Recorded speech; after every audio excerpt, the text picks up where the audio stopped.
It's time to start your engines and be part of the conversation. You can always ask the experts, Raffi and Dan Rosenberg, because it's now time for Clutch Radio. The show starts now. We're back, baby. We're back. It's been a while, but here we are. Yep. Back fun. For the final show of 2022. Yeah. Now, I'm not exactly positive, but I believe we are in the 130 or so episode range. Are we really? Wow. I think so. We'll have to. We have to figure it out. Yeah. It's definitely over 100. We'll just say we've done over 100 of these shows. Well, hasn't it been 7 years? Maybe even 8 years? Well, if you go back to the very first Clutch Radio at CBS Radio. Yeah. And 1090 The Fan. Yes. Is it 1090? Yeah, 790. The fan. 790 The Fan. 790? I think so. Well, let's just start off by saying good morning, Adam, and Happy New Year. Happy New Year to Adam. Good to see you. It is Adam. New Year's Eve of 2020. We're literally doing this the latest we can do in the year. Yes. And is it New Year's Day in some parts of the world already? It might be. Oh, hold on a second. I did not mean to shock your mathematical skills so early in the show. I sound better. It was coming off. The sound was coming off of my camera. There was a rare moment of silence from Dan. Well, yeah, because Adam sent me this, and I was like, "Wait a second, what's going on?" And yes, my microphone was not on. I wasn't even talking into this microphone. Ah, that's better. How's mine? Now I sound better. Yes. How's my sound, Dan? Fantastic. Excellent. So yeah, Adam so is, we Adam is now officially our technical assistant. Yes. Adam listens with the finest headphones to hear the exact quality. Yes. He knows there's like 9 different microphone choices. Yes. So what we do at the end of every year, starting in 2020, we did the Clutchies. Yes. And we're going to change one thing this year. The individual Clutchies. Oh. We still owe. We're backlogged. Adam, Ray, and Jake are all owed a homoculator. Yes. From 2020. But these have been delayed due to supply chain issues. It's supply chain issues, guys. You have to understand. That's all it is. That's the all homoculators are made in 17 different countries. That's right. And it takes a tremendous amount of effort to homoculate them. Oh, homoculation just isn't what it used to be pre-pandemic. No. And, early homoculators were made in one location, but the technology just no longer exists for one location to actually properly produce an effective and high performance homoculator. So right. And thank God there are 3D printers, because without 3D printers, we couldn't make them at all. That's right, because contemporary homoculation takes untold amounts of energy. Yes. And now that they've done nuclear fusion, yes. We might be able to get a homoculator by 2024. That's possible. Now, a fusionated homoculator would probably have some interesting abstractions from a chemical perspective. So we'd have to look at that very carefully before we released one to the public. And the other important thing is we might actually create a new element on the chart of table of elements. The table of elements. The HMOM. Yes. Ray's excited. He knew one day he would get what's coming to him. Maybe today. That is entirely possible. Yes, maybe today's the day, Ray. Ray does have a car of the week for us, but I have like cars of the year. Oh, there you go. Now there's a couple cars on here that I want you to think about. I want you can give these the award for the year. The classic car of the year. What would you say is the classic car of the year? You don't have to come out with it now. Just think of a classic car of a year. You could ad-lib it when we come up with it. That's also possible. All right. And then on Bring a Trailer, I thought we'd go through some Bring a Trailer sales or some cars that were on Bring a Trailer this past year, because we do talk about that a lot. You sell a lot of cars there. Yes. And maybe we would pick a Bring a Trailer car of the year. as one That's of a the great awards. idea. Yeah. Another award will be the Truck of the Year. Truck of the year. Truck of the Year, Car of the Year, Hmm. Hmm. EV of the Year. EV of the year. I think we know what that's going to have to be. The Worst Automotive Executive of the Year. Oh. That one's that one was a unanimous choice. The votes are in. That one, the votes are already in.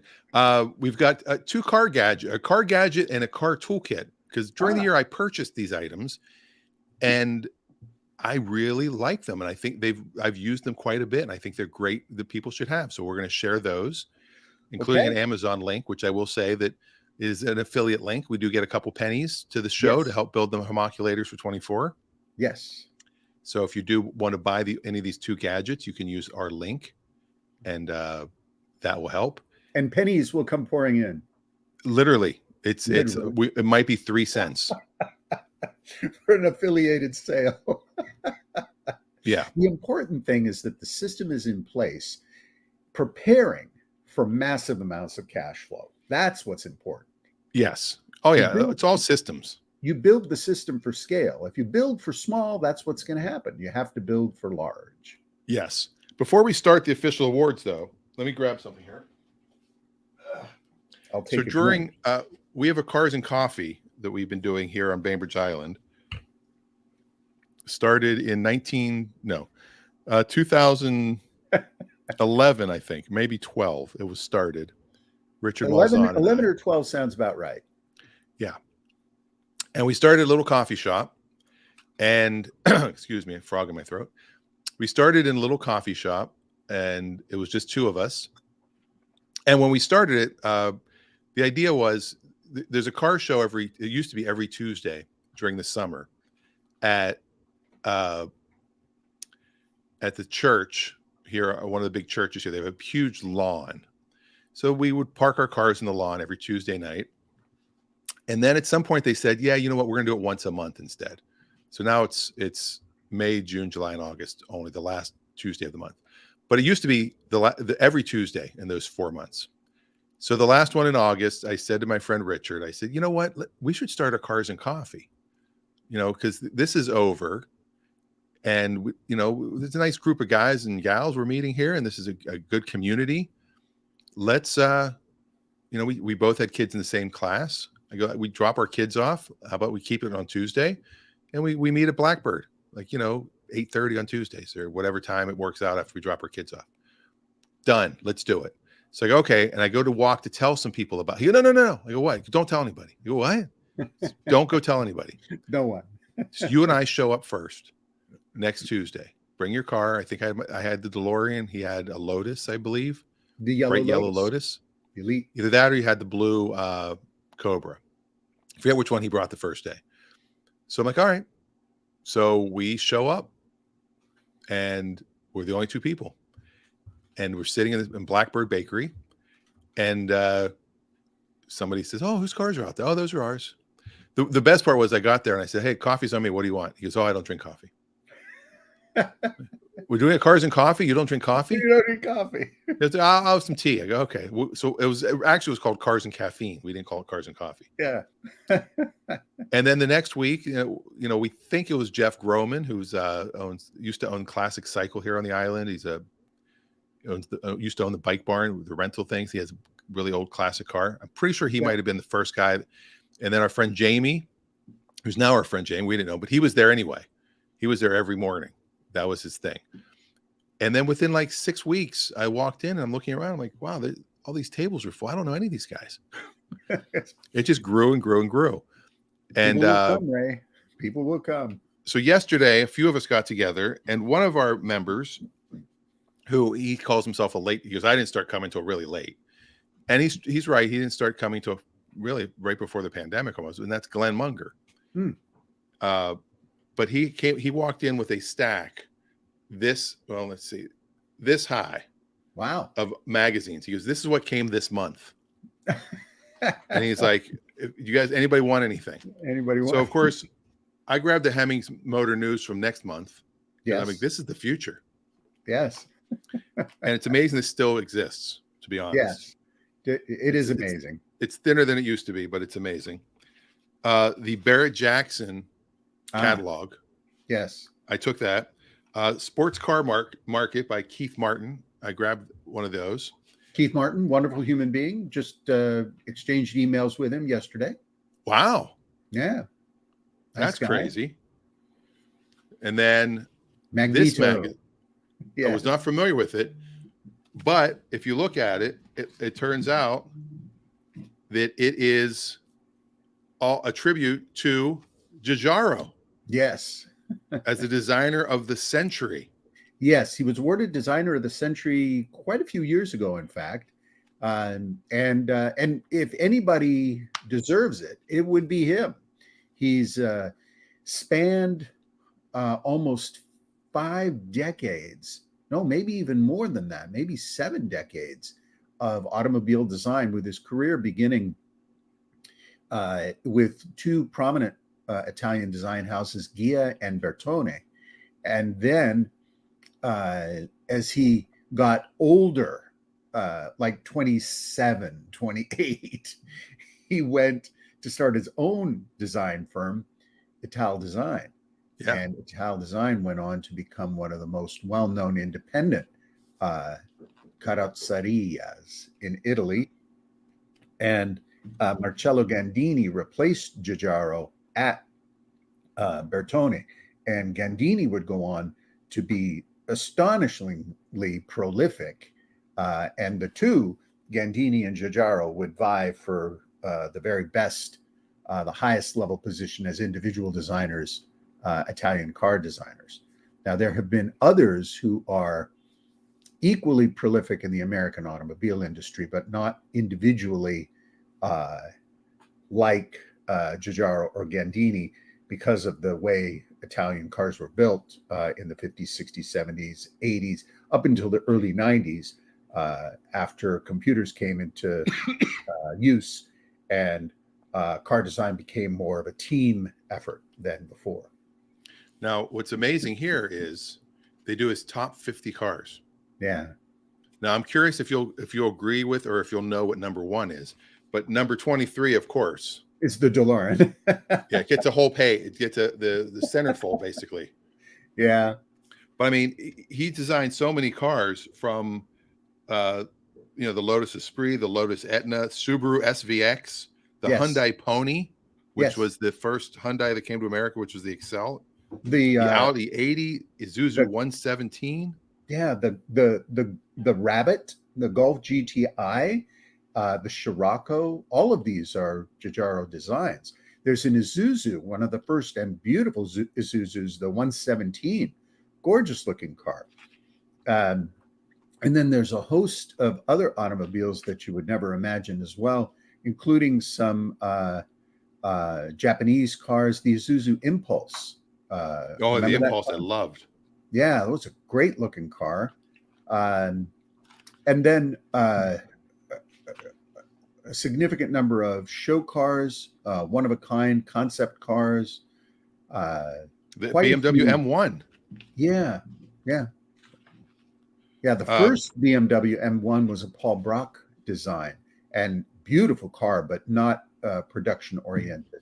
The one Giugiaro designed was much more production oriented. So what do you think the number 1?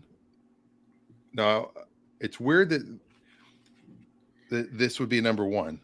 Well, it's hard to say. Probably the number 1, the car that gets the most associated with Giugiaro, but is really, there's a lot of controversy over whether he did it or Gandini, because it happened during his transition between working at Bertone and leaving Bertone, and that's the Lamborghini Miura. Now, Lamborghini had used Bertone exclusively as they began their work, literally fighting Ferrari for the number 1 position as the Italian sports car. And so Giugiaro worked on the Lamborghini Miura very early on. And if you look at his Corvair Testudo, you'll see some cues on that car that found their way onto the Miura, and you'll see other elements. However, Gandini It's There's the famous. Miura right there. Yeah. Because Famous. it's green, I can actually be seen through it. Yeah.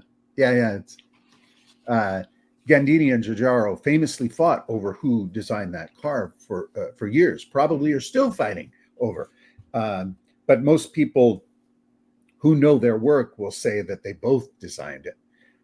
If I was looking at the car today and looking at the histories, I would say that Gandini probably has a little bit more influence over the car than Giugiaro, but the basic proportions, layout, overall development of that car, I think has to be Giugiaro's work. So I would say that would be the number one, but for the fact that it's not the most high impact car out there in the market. I think based on what they chose, and first off, real quick, our good friend in Ireland said, morning, evening, guys. Good Norn morning. Iron 01. Yeah. And perfect time, right as he tuned in, just came in and saw the DeLorean. Perfect. Right as I pulled it up. Yes. Built in Ireland. Built in Ireland. So yeah, when I saw this was the number one car, I'm going to guess it. So here's the runner-up spot was the Testudo. Testudo, yeah. That was the runner-up. Which is that's number 2. Yeah, which is surprising, but that car continually gets named as an important and significant car, primarily because of its unique design during that time period. But it's not really that influential a car, so it's interesting that they named it that. I would suggest that probably his most important design was the Volkswagen Rabbit. Well, it's close. It's the Fiat Panda. The Panda. Which looks like the Rabbit. Yeah, it's from very that similar. same period. Yeah. What Giugiaro is very, very well known for is that period in time that transitioned from the very soft, organic, voluptuous, curvy 50s and early 60s cars into what Giugiaro called folded paper design. Right. He used ideas from Japanese origami and applied them to automobile design. And so he really changed automobile design by creating much more linear, vector-like vehicles. And that design theme lasted for many, many years into the mid 80s to early 90s. And Giugiaro was really primarily credited for that, even though other designers came along and used those themes. So the Panda was one of those cars. It was compact, very well put together, inexpensive vehicle. And Fiat was known for making cars like this, very compact, lightweight, durable cars for the Italian market, not for the American market. Italian Fiats are not designed for American highways. They earned a very bad reputation when they brought them here to the United States and proceeded to drive them on the highway for hundreds of miles. The engines just can't take that. They're used to slow, short spurts through small Italian countrysides. Right. Anyway, the Panda, which surprises me, but on a world basis, I suspect that's why it got the award. Now, Eric, who's on the Eridan page at the moment, said Rabbits for Life. I've mentioned this before. Eric's dad was an accountant, and I believe it was Apollo Volkswagen was one of his big clients, and they paid him. They paid him in Volkswagen Rabbits, or he got a good deal because front of Eric's house was like 5 white Volkswagen Rabbits growing up. Right, because his dad was an accountant, so he worked with multipliers. Ah, wow. And Michelle says the Rabbit's one of her all-time favorites. As it should be. It was a fantastic automobile. You know, they sold them by the hundreds of thousands. In many respects, the Rabbit was as important as the Beetle for the expansion of the VW brand, because Volkswagen was struggling in the United States after the Beetle, because the Beetle had run such a long period of time, but it had sort of overstayed its welcome. And so they needed an important car to be able to establish a new sort of direction for Volkswagen in the United States. The North American market was still and remains one of the largest automobile markets, Um, it's no We longer love the our dominant. cars. Yeah, it's no longer the dominant automotive market. The dominant automotive market is China. Um, but back then, Volkswagen needed to establish themselves as a viable automobile for the 70s and 80s because highways, commuting, people were driving more to work, driving greater lengths to work. They were using their automobiles much more so than ever before. Fuel economy was important, and boy, that Volkswagen Rabbit hit the target perfectly, and they sold very, very well. So the Volkswagen Beetle, designed by a German, Porsche, correct? Actually, that we could do a whole show on this. The Beetle is actually designed by Hitler. a Jewish engineer. It was not designed by Hitler. Hitler had very little to do with the design of it. The Beetle, before it was called the Volkswagen Beetle, or before there was even Volkswagen as a company, was basically a Nazi scam designed to take money from people to fund the war effort.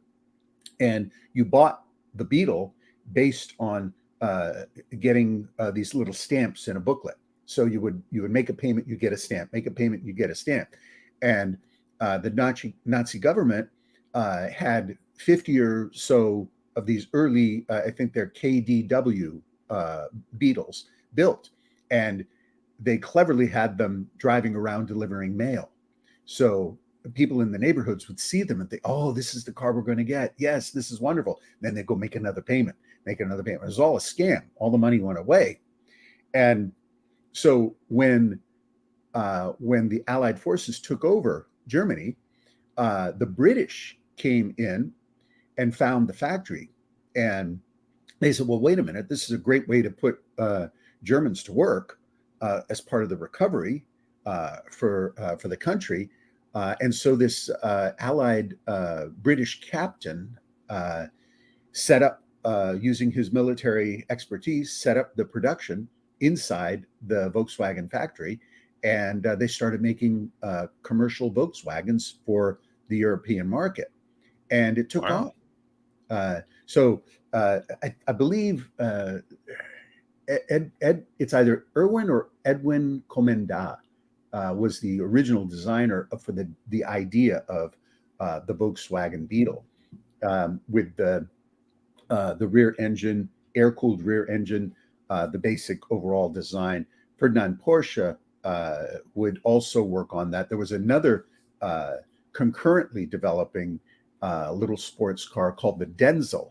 And Denzel Washington? But yes, of course, that's it exactly. Yes. But the Volkswagen has a really very, very interesting history, completely aside from the fact that it was used as a tool by the Nazi government to lie to the public. The automobile itself was really the result of clever British production engineering and post-Ally takeover of Germany. Wow. Yeah, we could do a whole show on this. Yeah. Anyway, so Ray says, ugh, Fiats. No, he's talking about the current Fiats. He's not talking about the old school. I mean, this Panda, they started in 1980. Yes. And the last one rolled off the production line September 5th, 2003. Yeah. 4.4 million of them were made. Yeah. So I'm sure that's why this is such an important car. And that's why it's number one. There are shows after shows after shows of people finding completely abandoned and awful Fiat Pandas and starting them up and driving them thousands of miles. A friend of mine had a Fiat Uno that was tiny. I think it was about four of us lifted it and carried it down the street one night after being in the bar. So the guy came out of the bar. He's like, "Where's my car?" 2 blocks that way. Yes, the Uno was, I think, the smallest Fiat made at that time. You can pick up 3 or 4 people can pick up a 60s era Fiat 500. They're quite small. They're very clever little cars, cleverly designed, cleverly built. But these kinds of cars, these small, uh, under 1 liter cc engines with low horsepower rating that can hold 4 people. There's a tremendous history of these being developed. The French have the Citroën de Chevaux. The British have the Mini. The Germans, or credited to the Germans, have the Beetle. And America actually built a car called the Crosley. And the Crosley was a 750cc 4-cylinder engine car. The first production American car with disc brakes was the Crosley. And they did a fair amount of volume, not significant volume, primarily because in the United States, fuel was still cheap and people were not that interested in fuel economy. So, and fuel technically still is really cheap here compared to anywhere else. It is. Fuel is very cheap here because of the volume that we consume, and because of the volume of availability. There's an interesting index of availability against use, whereby if, for example, you look at our zip code for where we live, Dan, there's probably 10 gas stations in our area. Now, if you reduce those gas stations to just 4, interestingly, our consumption of gas drops because of the availability of it. If you reduce it to 1, people start planning around the lesser availability of that fuel, and so they drive less. So the market creates the demand by building more and more gas stations. Same, Starbucks discovered this. This is why you see a Starbucks on every corner. You know, you get your Starbucks coffee, you drink your coffee, go, oh, that was great. You keep walking. Next thing you know, you see another Starbucks. See another one. You know what? I didn't get a scone. I'm going in again. Yeah. $1.48 per minute, $1.48 per liter in Ireland right now. And that's a pound. $1.48 pounds. So yes. What does that convert to? So you got to convert that. 148 is probably in the, I'm going to say it's close to the threes, maybe 270, 280, maybe even more. Let's see, 1.48. Well, that's only $1.79. $1.79. Okay. Yeah. Wow. You multiply that by 3.8. That's a liter. So go to 3.8. They're probably at the 7.5 to 8 range now, I'm guessing. Well, let's somewhere see. In there. 1.79 times 3.8, 680. 680. So 680 a gallon. We complain so much about gas here, and people complain about where we import gas from. First off, we export most of our gas that we produce in the United States. We don't use it. And we import from Canada is who we import the most gas from. Yeah. Not the Middle East. Not Russia. It's insane. But the world market is what really does it. But if you look at it, I believe the United States has the cheapest gas in the world. Even if we had $5 a gallon. You might check. I'm not sure. Well, maybe in the Middle East, it might be cheaper. Argentina, Venezuela tend to have pretty low price gas. Middle East is probably low priced as well. All right, but we're still low. We're very low considering the world price, considering places like Ireland, Sweden. When we were in Ireland, I want to say it was 10 years ago. 10 years ago, I was astonished. It was $8 a gallon. Yeah. Which is a lot. So back to the Clutchies. Clutchies. We're going to do our first one. We're going to go backwards. The car tool of the year. That would be Elon Musk. I was going to say yes. Elon Musk. No, he has another award that he's getting. All right, car tool of the year. Let's do it. Now this is, I actually own this. I bought this back in April. It's been very, very helpful and handy to me. There you go. It's a nice set. You get a little bit of everything you need. You can carry it in your car. It comes in a nice black case. Yes. You can move it from car to car. This is the one I definitely think this is the award winner. And I'm going to put a link. Car tool of the year. And I'll put a link in there. If anybody's interested in getting this and putting this in their trunk, it's a great little thing to have. What is the price, Dan, for this? What do you think the price is? So this is what's really important. Now, DeWalt makes great tools. I'm going to guess that the price for everything that's included here is probably got to be over $100. It's a little over 100. 119. It is. Why is it not coming up? Oh, I hit the wrong button. Hold on a second. So while you're looking for that, I'm going to guess it's 119. But here's what's important. Many people will not buy this because they'll say, well, I already got these others. I got this set. I got that set. What's important about this set is that everything's in one place.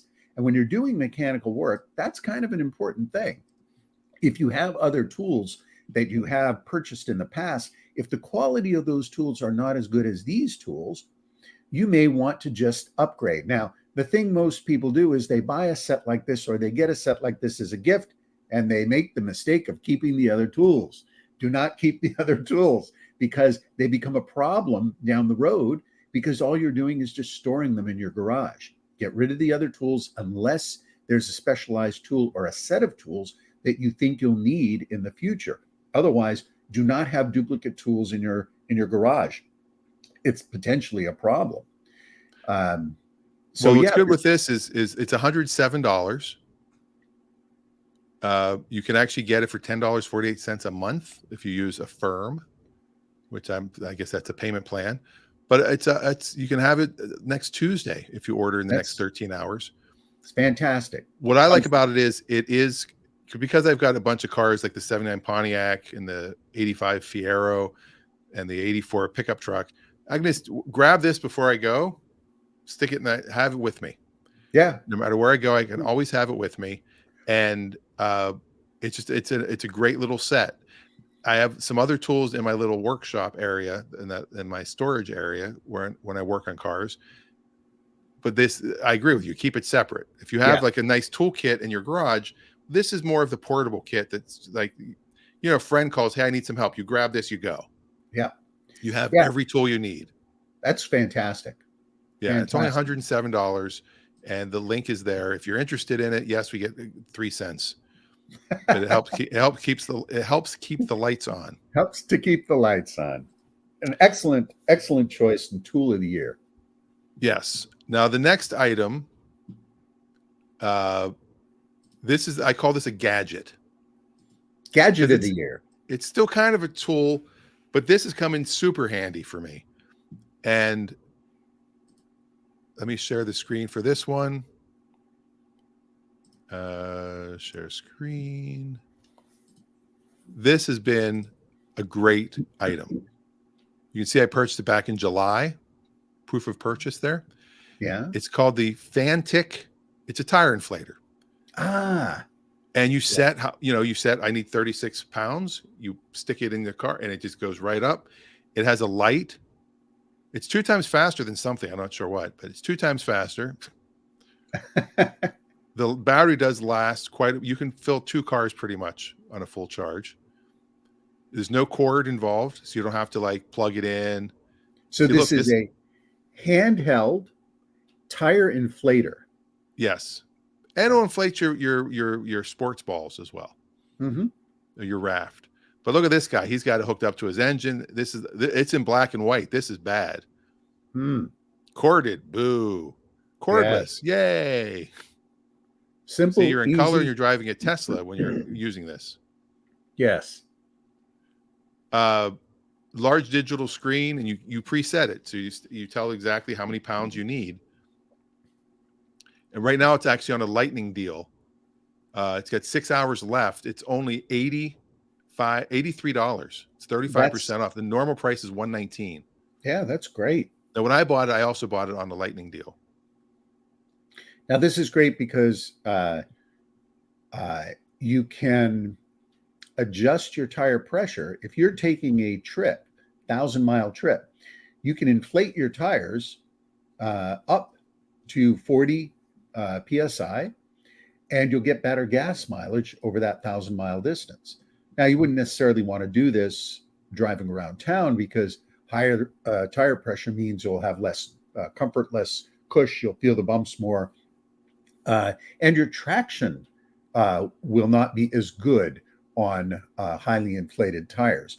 But what's good about this is if you run into a situation where you don't have snow chains for it or tire chains for snow conditions, and you need to get through some snow, it helps to lower the tire pressure of your drive wheels. So if you have front wheel drive, lower the tire pressure, let air out of the tires, get it down to the mid 20s, and you'll have a larger contact patch when the tires settle down into this, and you'll have better grip in the snow with standard type tires trying to get out of snow conditions.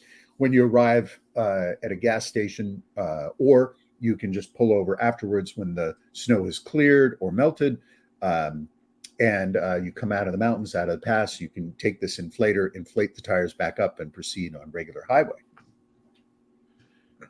Yes. Now I've got another. I'm going to do a runner-up. Very rare that we do a runner-up For gadget of the year. Yes, I just remembered that I did buy one of these. I might have bought the previous year. No, this was also yes. June. These are fantastic. Yes, this is the one I thought you were going to have. I've used this so many times to help people out. Yep. It's got it's tactical grade. That 100 lumen LED flashlight. It'll jump a couple of, it gets 20 starts, it says, with a full charge. Which is hard to believe. I know. It's lithium powered, up to a 6-liter gas car or a 3-liter diesel vehicle. Wow. Savings alert, save $42. Now it says it starts a dead battery. I don't think so. I think what it does is it starts a battery that's very low but not dead. To start a dead battery is really hard. Most batteries, when your car doesn't start, they're not dead. They're still low. They're just really low. A completely dead battery, I don't think you can boost start a dead battery. I could be wrong. I've been wrong before. Ask my wife. But I think most people that have trouble with the battery, it's or click or something like that.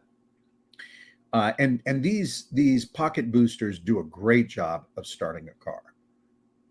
Now, is this one that you can attach and start the car through the cigarette lighter? No, this one you clamp it on. But what's great with it is you can also charge your cell phone. It's also a portable battery pack. You plug your cell phone in. So if you're out and about, what's crazy is it'll only charge like 2 cell phones. It'll jump 20 cars, but only charge fully 2 cell phones. Like you get 2 cycles. We're going to see more and more product like this. We've already started seeing them, especially in areas where that are prone to power outages. They used to have gas-powered generators that they would sell to people and say, "Hey, you do this." Now they're selling electric battery generators, and these battery generators, you can get a battery to run your house for 3 days, and that's very impressive. The other thing that I think we're going to see more of is residential refrigerators having backup battery power for power outages, so that you don't lose the food in your freezer or your refrigerator if you have a 24, 48, or 72-hour power outage. Yeah, and there's a tool. I haven't researched this enough, but there's an inverter that's available for all electric cars that this company's come out with. I don't know if they're Kickstarter level now or if they've actually in production. Yeah. But you can actually plug your house into your car. Yeah. Now they were talking about this is a future thing. All cars will have this feature. This is something you can add to any electric car. And an electric car battery fully charged can power your house for like 50 hours. Yeah. And totally silent. So you don't have the generator in the back or blah, blah, blah, blah, blah. Yeah. The other a couple days ago, we had power outages locally. It was the noise outside was so loud. Oh, yeah. All the generators going. Yep. And of course, we were almost out of propane, and our generator runs on propane. So we it was rough. No fun. It was a rough little while with these lithium-ion batteries. Our electric cars, we have the cell phone and laptop industry to thank for that, because all that development, all that work cultivating thin, lightweight batteries came to help the electric car become what it is today. Which there's a whole show we could do on that. We should do the pros and cons of electric cars, because I think there's some problems associated with electric vehicles in terms of the environmental impact. Yes, I agree. We might as well do the EV car of the year. Okay. And it's not what you think. What? The Polestar does not get back to back. Oh, Even though I drive a Polestar, I really enjoy my Polestar. I just got a software upgrade nice. that gave me more horsepower, and they sent me some stickers to put on the car to make it so Excellent. people know it's the performance one. Yes. But this year, I'm actually going with the Kia. The Kia. I really That is a like this surprise. car. I thought it was going to be the Lucid Air. Now, it's not, the Lucid Air is not achievable for most people. This is a Too car expensive. that anybody could get this car. Now, what is the price? $49,000 is the base price. Wow. And then there's incentives, depending on your state. But if you look at this, Car and Driver, 10 out of 10. Wow. 10 out of 10. It got a 10 out of 10. That's impressive. Yes. It's a twin to the Hyundai Ioniq 5, which was the EV car of the year last year for Car and Driver. Yeah. I like the styling of this one a little bit better. The Ioniq 5 is number one for them. I would agree. I like the styling as well on this. The Ford Mustang Mach-E is number 3. The Kia Niro EV is number 4. Volkswagen ID4 is number 5. And the Chevy Bolt is their number 6. This is Car and Driver's top 6. But it's this, I mean, look at this body line. It's a great car. Great looking car for an SUV level platform. This is a really good looking car with a lot of interesting features. Conceptually, on the exterior, they really pushed the edges. They've got a car that has a unique visual signature both in the front and the rear, and it's aggressive. It's got great looking lines, and apparently it's very well appointed. Yeah. Now that is my number one, but the Ioniq it's got some interesting lines. Yes. Now the Ioniq has a completely unique visual signature, including a very dramatic side signature. The surfacing has a kind of a triangulated impression in the side of the car that's really very unique. I've not seen that on any other production vehicle or on any other concept vehicle. And as the profile of, look how happy this guy is. Yeah, see he's how very happy he was. Way too happy. Way too happy. I don't like the wheels on this car. I think they're a little bit overdone, trying to look different. They're also big, and you're seeing, because the wheels are so big, you tend to get the visual impression. You get a much heavier visual impression on them. I think the Ioniq is also a great looking car. There's a lot of really interesting things. Kia's doing a great job of building some very, very exciting driver cars that drivers enjoy. And I think that their packaging is well done. What remains to be seen is the longevity of many of these cars. Will we see a 15-year-old Hyundai Ioniq, for example, still in good condition and still drivable, still usable? That's one of the things that remains to be seen. With a hybrid vehicle like a Toyota Prius, there are 15-year-old Toyota Priuses out on the road that are still continuing to drive. And they, as long as they're maintained, they hold up. So that's I think an important question for a lot of these newer cars is, will they be able to hold up? Will their driveline and mechanism, their battery life, or is this going to be a car that we're going to see tens of thousands stored in the desert because they're no longer valued above the price of their replacement battery? Yeah. A very good point. Our Irish friend says, guys, got to go. Have a great New Year. See you both in 2023. We'll see Take you. care, everyone. It is Enjoy almost your- it's en- enjoy- 6:45 p.m. there right now. So he's And- going out and getting ready to go to the pub. Make sure to enjoy your last beer of 22 and your first beer of 23. Which will be seconds apart. And they'll both be Guinness. I would guess that. Yes. All right. So that was our EV of the year. YouTube channel of the year. Now I think I have to go to the same one I gave it to last year, only because this guy does some really great content. He now has a show on Motor Trend Plus. He's the guy that finds these cars in the middle of nowhere and recommissions them. Yes. Yeah. The show is called Vice Grip Garage. That's it. His name is Derek Bieri. He's quite good. I just flew into Ohio to pick up this night. Here, I'll show this the real beginning of this current one. It's just funny. His voice is funny. He kind of looks funny. Here we go. I just flew into Ohio to pick up this 1971 Chevrolet Chevelle that I bought sight unseen. First time I'm seeing it is right now. See, I retired my other Chevelle from events, but I still want to do some drag racing, drag and drive events, and other events. So I did the right thing and snagged up this one that was turned into a drag car in the 90s. Doesn't run and has been sitting off the road for years.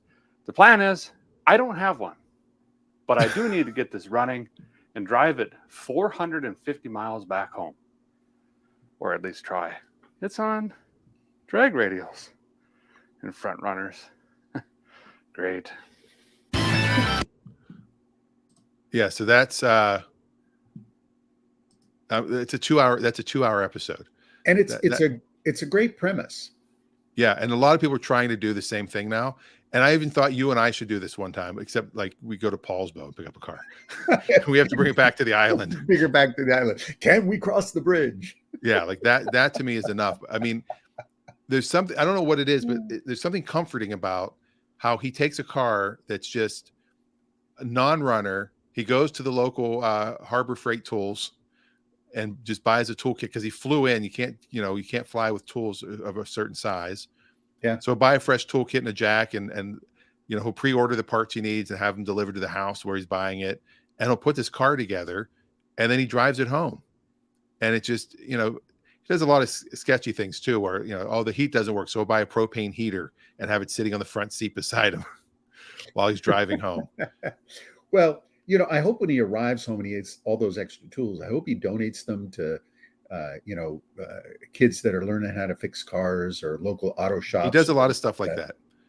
He does a lot of stuff. He gives, I think he's given some cars away. The origin of this, it actually goes back quite a ways. This is something that people have enjoyed doing. And the origin of it goes way back to when we first wrangled horses and hopped on their backs to try and ride them. There's something about taming something in the wild as a way to move you at a higher speed to a different destination. Mankind has done this for years. They've chased down faster animals, bigger animals, to try and leverage them for their use, their need. Elephants moving big things, ox moving things, horses, camels, even ostrich captured and ridden. So there's quite a bit of history for the capture and nurturing to get it to achieve something for you. And when cars were developed for the same sort of purpose, we start seeing people digging them out of the weeds and recommissioning them, and to prove that they can somehow command them to their service. Yeah, and I don't know what it is though about and he doesn't wash his. That's one thing I do differently. Like he'll be driving down the road and this filthy, looks like it just got out of the barn, and just the windshield's cleared off one half. Yeah. Whereas me, the first thing I would do is run it through a car wash. Like I want to make it Yes. look, I want to vacuum it out. I want to make it feel and look as good as possible because I always feel like cars run better when they look better. They do. That's actually been scientifically proven. A washed car, a clean car, actually drives better. It has better aerodynamics, believe it or not. Yes. All right. So now we're going to go to our car of the year. And I'm cheating on the car of the year. Okay. Because I'm going to pull up the Planned Parenthood. No, not Planned Parenthood. The Motor Trend finalists, because the car I chose is one of the actually finalists. Okay. So this way we can go through their top. That's the Honda Civic was one of their finalists. And this is a shocking car to me. Not that Honda Civic won, because Honda Civic usually or has won, but the size of the Honda Civic is what shocks me. I saw one in the parking lot. I thought, what this is insane. And then that's an Accord. This is the size of the former Accord. Yeah. It's amazing how much bigger cars have gotten. Go on, Dan. I apologize. All right. The Hyundai Elantra. Of course. It's a great looking car. Yes. The Lucid Air. Yes. Yeah, Lucid is doing some pretty amazing things. I have to give them credit. I did not think they would stay the course, but they are now they now make the fastest automobile on the planet. Yeah, is it what 0.9 or 1.9 or 0 to 60? Insane. Their special model, whatever, that beats the ludicrous Plaid or whatever the Tesla is. The Mercedes S-Class. Yes, which frequently makes top level numbers in terms of car of the year. It's expensive though. That's unfortunate. Yeah. So which did they choose? Wait a minute. I went too far. Hold on. There we go. The Mercedes EQS. Yeah. The Porsche Taycan. Fabulous car, very expensive. Yeah. And the Toyota GR86. Oh, that's tough. That GR86 is a pretty impressive little car. Yeah, we have a friend that just got one. It's really nice. Yeah. Our friend Richard. It's Barron. very nicely built. It's a nice overall balanced car. I think that Toyota is the Boxster of the current period, because the performance and enjoyment driving you get out of that car for that price is really amazing. You want a new Boxster today, you're going to spend 80 grand. It just doesn't make any sense. There's no longer a low priced Porsche, and there should be. Right. So the Civic was not my choice. The Hyundai was not my choice. It was the Lucid Air. The Lucid Air. Okay. I did not give it the EV of the year because these are really expensive. They are. They're over 100K. Yes. And that's just a lot of money. Now, what's interesting about this car is the design is very conservative. This is like late 90s, early 2000s show car design. This is not a challenging, aggressive, let's do something new with our platform design. This is a very, very conservative, to put it mildly. I've drawn this car for many, many years, including up to the late 80s, into the early 90s, and into the mid 90s. It's a dated design, but it's well executed. So it continues to get a lot of attention from people, primarily because it's a conservative approach to new technology, and they're obviously selling it to older generation. I mean, it's a pretty impressive car. Very impressive. I've seen a few on the road. I've never driven one. This indentation on the side, my car has that. That's that's becoming a thing. Yeah. Also, the front right here, mm-hmm. That's kind of becoming a thing. Did the wheels just turn? Oh my God, the wheels just turned as I turned it. Oh, how about that? Wow. Yeah, that's clever. The all glass roof doesn't open. Yep. So this is the Grand Touring. Yeah. 516 miles of range, 0 to 60 in 3 seconds. Yeah. Now, if you had the tour, and that's $138,000. Yeah. It's a lot You of had the money. touring performance package, and now it goes 0 to 60 in 2.6 seconds, has 446 miles of range. It's 179,000 miles. Yeah. A So, lot okay, of car. that's the variant. So we'll take that. What color would you go with? My next car, I think, is going to be white. I think that'd be great. White car. Are you thinking this might be your next car? No. Well, if Good. the sitcom sells, you never know. Nah, there you go. Well, if the sitcom sells, you and I will buy twin. Yes. Yes. Dan and Uh, Tony will drive the same car. There you go. So when you get to the summary, 179,000 miles. Oh wait, $179,000. I mean, $179,000. Yeah. Now that's for the air. They're delivering the Grand Touring, but they have other models. Yeah. The base one, the Pure, I think. Yeah, the Pure is their base model. Yeah. So if you go totally base, I still think it's 150 is the. This one starts at 108. Not Not delivering right now, though. Yeah. My guess is that they're not getting a lot of orders for the base model. I like the colors that contrast the upper and the lower. So you have a darker lower and a lighter upper. I think it looks more unique with that feature. I also think it's really interesting how they purloined the Avanti logo, because it's very similar. The air looks like the Avanti script from 1963. Ah. Now the Sapphire, this is the sub 2 seconds 0 to 60. Yes. 1,200 horsepower. It's insane. What are you going to do with it? What are you going to do with 1,200 horsepower? This one starts at $249,000. You got to really want it. And it's only available in this color. Sapphire blue. There's no option. It is what it is. All right. Well, so you take the summary and you're looking at $249,000. Bing. That's a lot of cash. That's a big chungus right there. You can buy a lot of cars for that money. You can buy two really. You can get an electric Mercedes and a standard gas burning Mercedes and still have leftover money. Yeah. So that's quite a lot. Well, what else do we have in the Clutchies? We have the truck of the year. Also electric. What do you think it is? The Ford. Nope. The F-250. Oh, the Rivian. The Rivian. Yeah, the Rivian. Okay.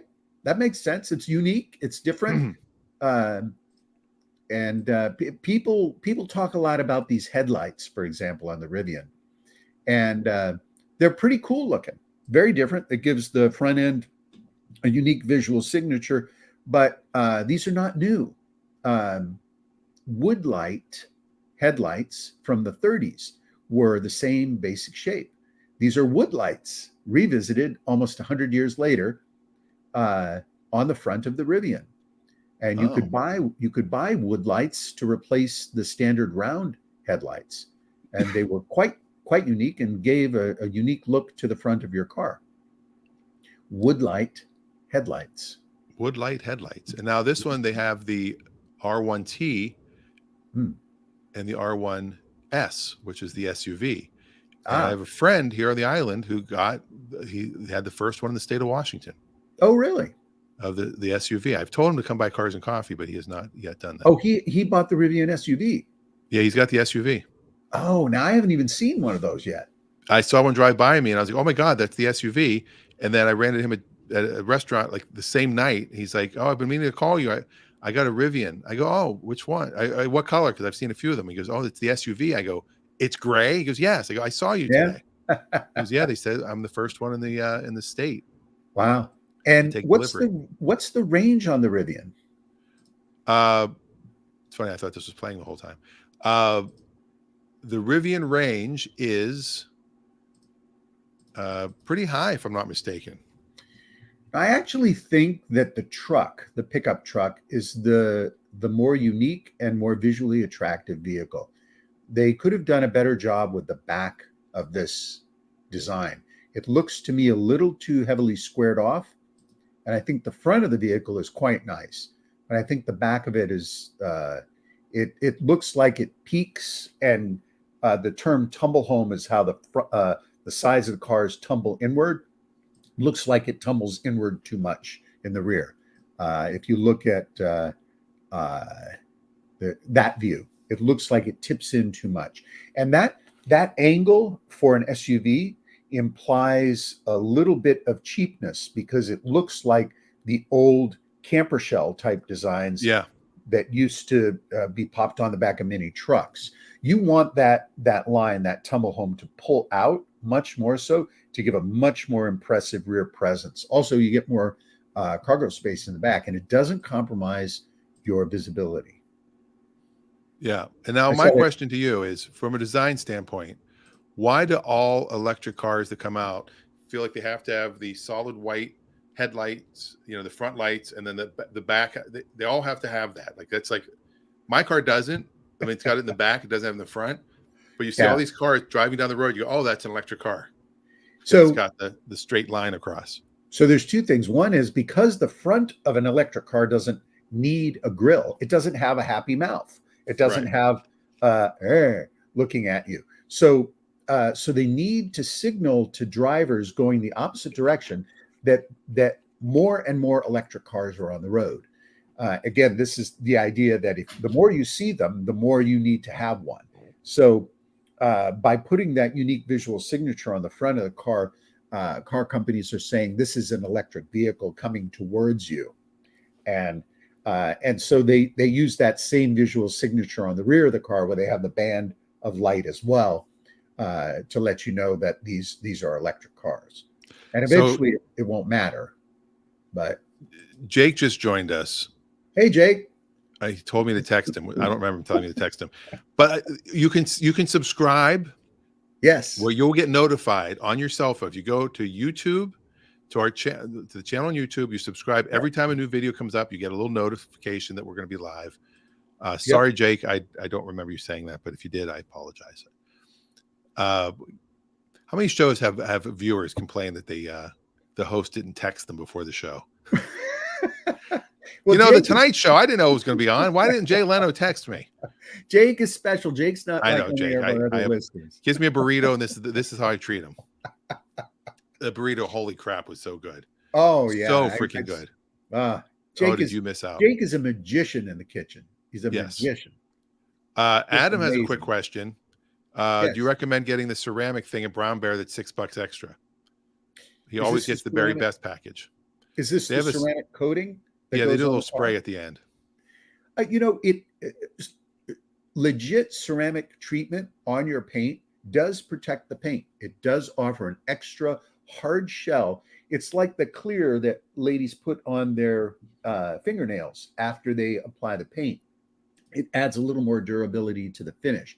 So the spray-on ceramic is another layer of durability to the finish. You can try it and see if you notice a difference. That coating helps to wick off particulate that tends to stick to your car, like dust and fine dirt and pollution particulates that land on your car. And then when it rains or you get a dewy mist on it, they tend to settle into the paint, and then the finish feels rough and the car gets more easily scratched. So that ceramic coating tends to wick off some of those potentially finish damaging particulates. All right, we've gone a little over, and we still haven't hit a few of the categories. Our worst automotive executive of the year, Elon Musk, plain and simple. Plain and simple. I mean, the stock has dropped ridiculously. He's losing focus, and he might be showing that he's not as smart as everybody thought he was. Musk has got some challenges ahead of him. Look, he's done some pretty amazing things, but the game is over. Everybody else is in the EV market, and everybody else is making expensive EVs as well. The The Lucid Air has already proven that it can be faster than Elon Musk's fastest Tesla. The Rivian has already proven it's better than the Cybertruck, because where's the Cybertruck? Ford is building the F-250 electric, F-350 electric. There's your truck. And then other companies, Kia, as you mentioned, Mercedes, they're all coming out with electric vehicles, so that Tesla is no longer unique. Tesla needs to reinvent themselves. They need to establish a new direction, and they need to appear rapidly, because without that, they're going to be done. Yeah. And I did not get it. The reason I was in the market for a new electric car. Yeah. And the reason I did not get the Model 3, I had an S, but I had an S back when they were, very few people had them. And I liked being unique.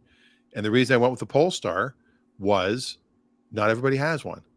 Yeah. And it was the same price as the Model 3. It was actually cheaper because of the incentives they were doing at the time. And it's just fit and finish. It's a better car. Yeah. Yeah. I would better agree. car. Yeah. We do have a car of the week from Ray. Let's bring it. Let's get the brand up here real quick. Car of the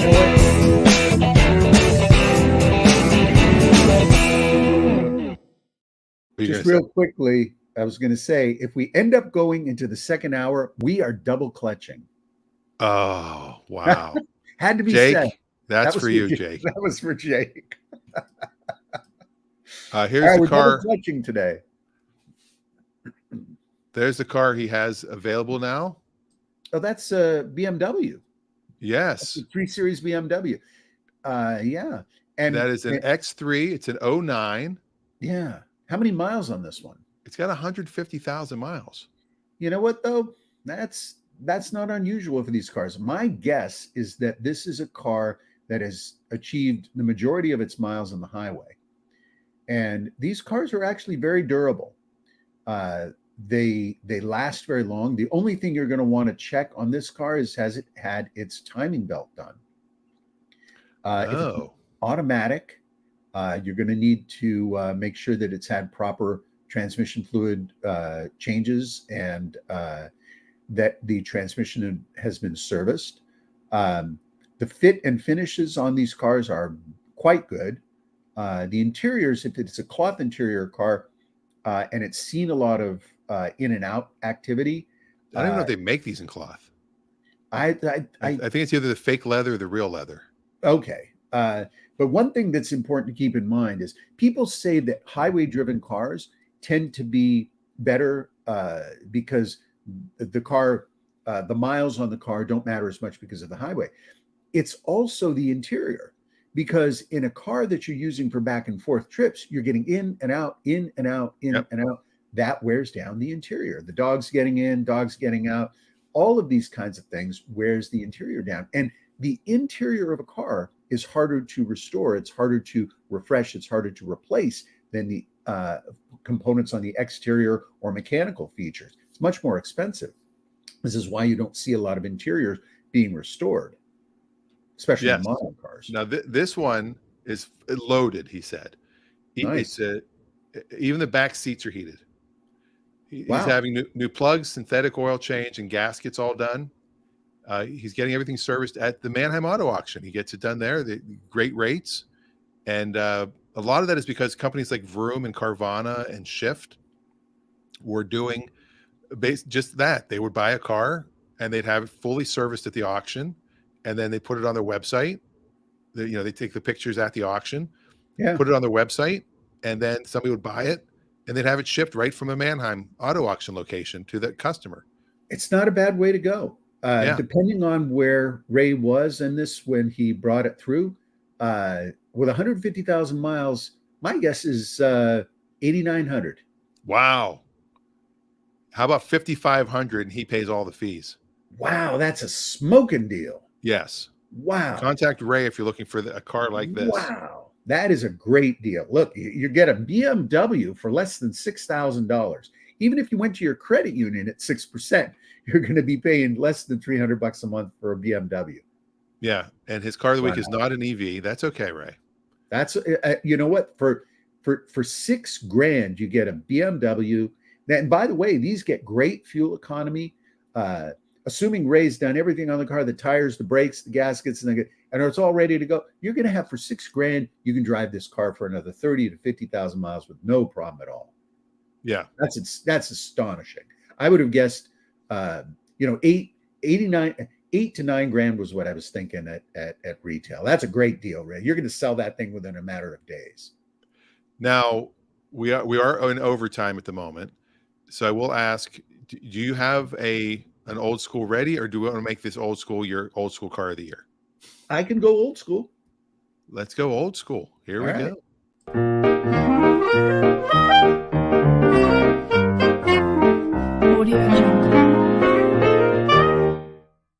It's time for old school. It's the last old school of 2022, and I thought I'd pick a car that is particularly near and dear to me because I've owned not only one, but two, and that is the Acura Legend Coupe.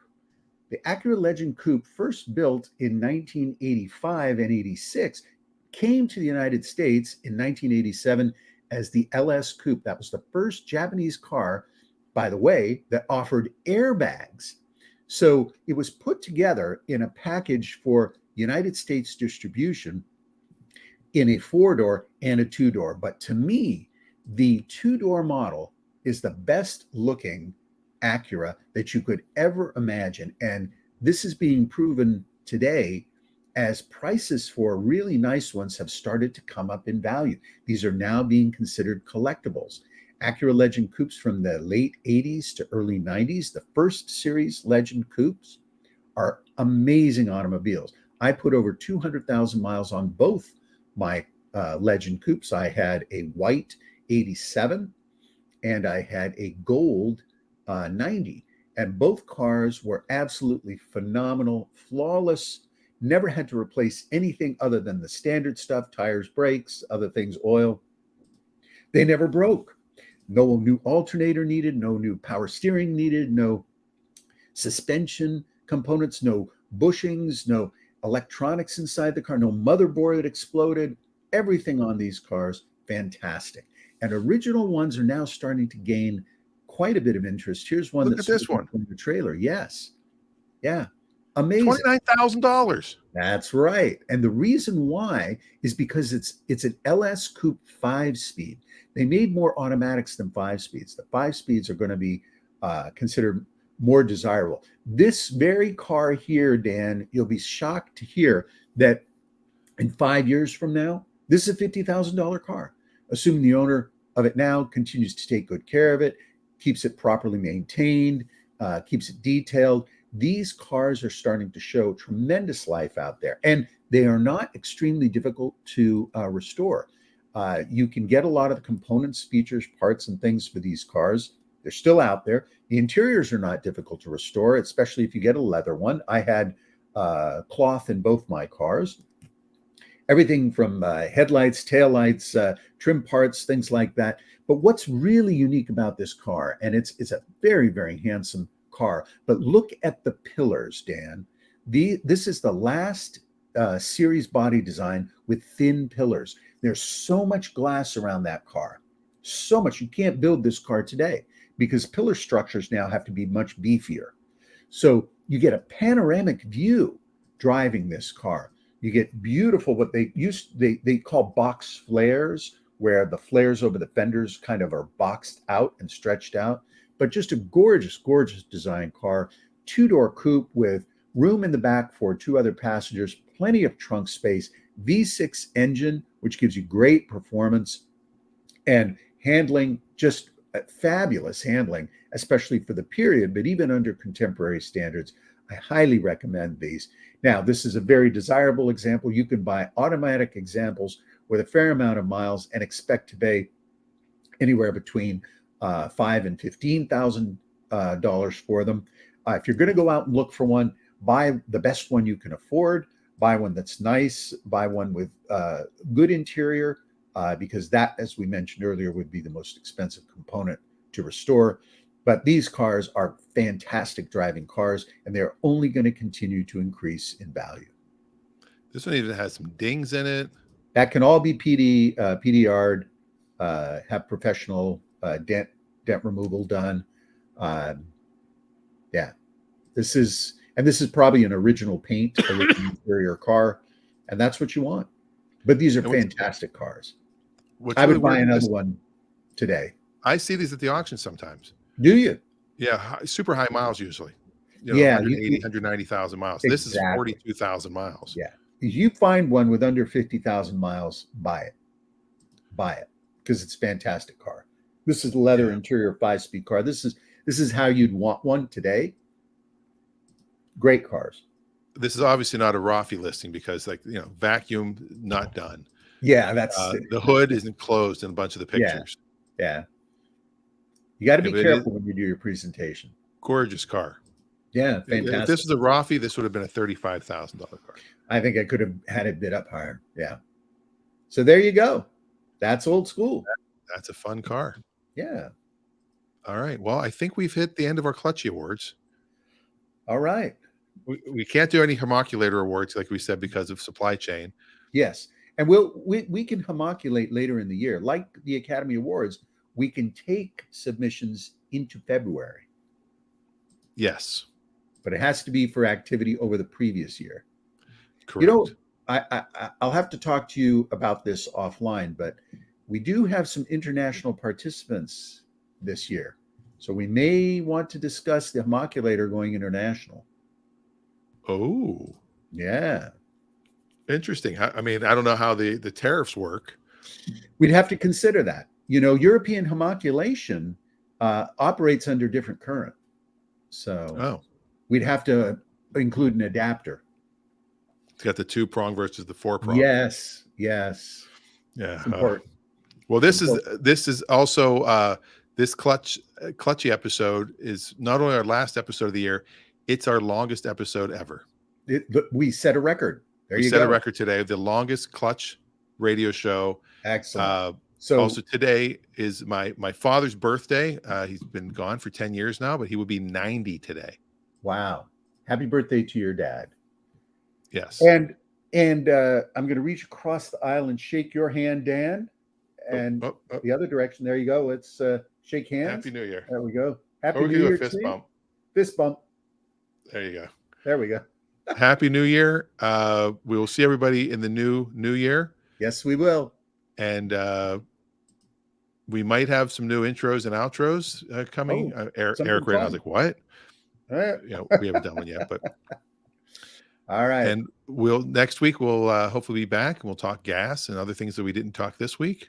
That's right. And maybe next week might be time for a driving show. Oh, yeah, that'd be good. Depending on the weather, we might have an interesting car to drive in next week. And next week will be, I believe, January 6th. Is that not correct? Ooh, yeah. Yes. 2-year anniversary. Yeah, we'll have to. And I'm a little upset about it because it falls on Epiphany, where my people celebrate Christmas. So it's kind of taken a little bit of the fun out of that part of the year for me. So yes. Well, Happy New Year, everybody. Happy New Year. See you next time.